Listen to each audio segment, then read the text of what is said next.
speaking of the $8 million, I mean, so if you really go back, what's interesting is if you go back to 6 months ago when everybody's getting re-signed after the football season, there was a kind of an odd thing because I would say for about 48 hours, Gamecock fans were very worried because there was a time where everybody just assumed that LaNorris was going to come back, but then he did not sign the Garnet Trust NIL deal like immediate, like everybody else did. There was like a 48-hour window where it was kind of odd. Like everybody was like, "Oh, what is he doing? What's taking so long?" And now that this kind of stories came out, it kind of seems like he wasn't exploring, but the dads were getting calls. He was getting calls. So looking back at it now, I can kind of just, presumably assume that they were thinking about it. I mean, when $8 million gets thrown at you, I don't care who you are, you're going to think twice. So did they contact Dad first, or did they contact LaNorris first?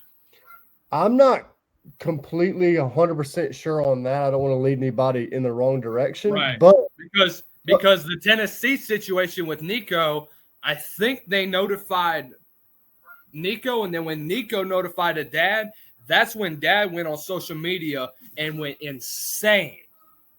Well, I would think the opposite. I mean, I have been told that a lot of times that they're contacting friends and family because it's either bad faith or they don't want to get in the way of the coach and the player's relationship. So they're not contacting the player directly. They're contacting close family or friends, right, is what I've been told. Now, again, that could be completely wrong, but I would just guess that the dad got involved, that the dad got the notification, especially these dads in the South. I mean, they're very involved in their sons' lives, especially quarterbacks. So that's what I would guess. And then it sounds like LaNorris probably has a little bit smarter of a father than Nico. Maybe I'm just being mean, but I mean, to tell your son, hey, we've got the NIL that we need, and there's plenty of money to be made, and just not lead him in a dumb decision to where now right. Nico's making less than he was making at Tennessee, and he's not even a top 10 program. Yeah. So, I mean,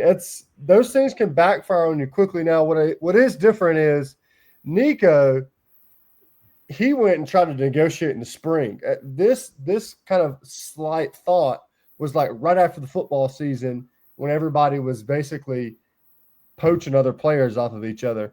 So it'll be interesting. Yeah, they still are. They won't stop for nothing. Like you mentioned already, JB, they're going to contact friends and family because they know if they contact a player, NCAA violations. Oh, I contact a friend or a family member. Well, we're just skating along the lines of these rules. That's the tampering situation, and that's why this has become such a big deal. That's why you see guys like Jim Moore calling this out and many other coaches around college football. But I do think it is a big deal. But go ahead, JB.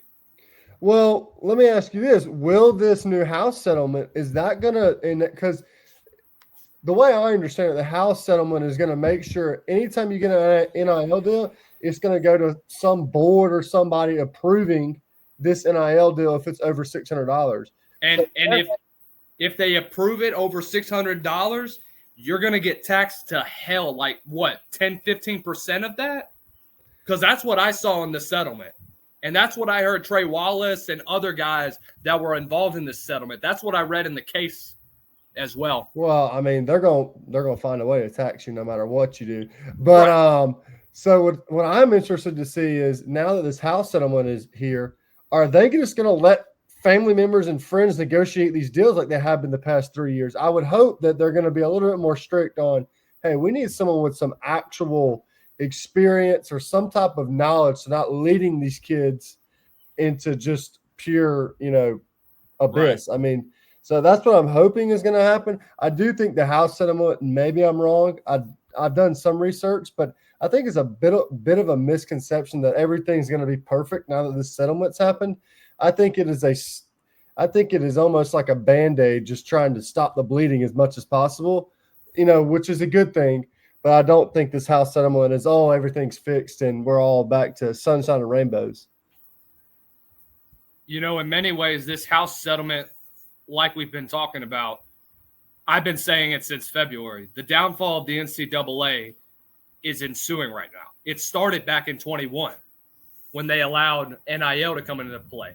Now, you could say that it started back when 19 when the portal officially became a thing, but really the portal didn't really start taking off until NIL was introduced in 21. And then 22 is when things really started to hit the fan. That's when we really first started seeing all these different ordeals go on, because you had during that, I think it was either that offseason or it was during the 23 offseason that you had the whole Jaden Rashada $11 million case that the deal fell right through the ceiling because of a misunderstanding within the contract. And that brings me to this point.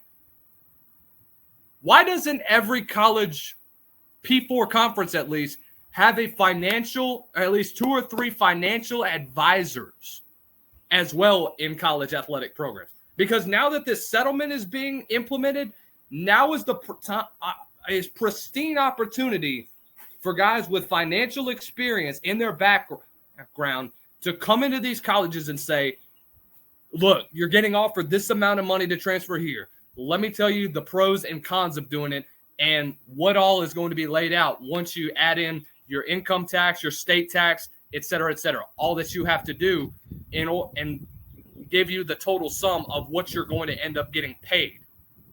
Why don't we have that? I think we do in certain, like I know South Carolina does. I have a buddy that's on the track team at USC, and they have a, counselor, financial advisor, all that stuff. Here's the thing.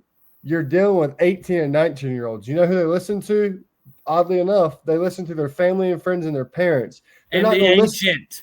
And the agent that's involved. The agent that's going to promise them all this money that supposedly they're going to get. So they're not – and look, we're all 18, 19, so, I mean, everybody goes through it. But you're not going to trust – or a lot of people aren't going to trust some random person you just met. They're going to trust their mom. They're going to trust their dad. They're going to trust their grandparents, the people that raised them. And the sad thing is a lot of them, I mean, mom and dad don't have any financial background. So, no. Yeah. So, I mean, they're just – you can trust your mom or dad, but you got to know their field. I mean, so it's interesting. Yeah, I mean, I think that we're going in the right direction. If we can – it was going to be real bad if this was not – if this was not passed. At least we're right now we're either going in the right direction or at least we're like hitting like a standstill. At least we're still not going in a negative direction. We'll see how it goes. What's interesting about back to South Carolina and NIL with LaNorris. So this could help them because a program like South Carolina falls into this kind of this hard thing to where they're never going to outbid anybody, in my opinion. Maybe I'm wrong. I hope I'm wrong. I'm a South Carolina fan. I'll just admit that. Been one my whole life.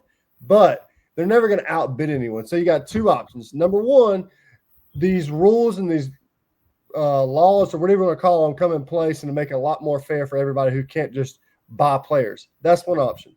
Number 2, you have what we have right now to where everybody's just getting picked off like crazy. The only way South Carolina and even Clemson, I mean, you could say this about Clemson too. The only way they're going to keep those top players in the country is, to me, I could say you're going to give them a crap ton of money, but LSU and Alabama and Georgia are just going to outbid you. So in my opinion, the way to keep them is if they're in this state. If they grew up in South Carolina, they have some sort of allegiance to at least try to stay home. And that's what happened with LaNorris. In my opinion, if he's not from South Carolina, he's gone. He is gone. He is gone.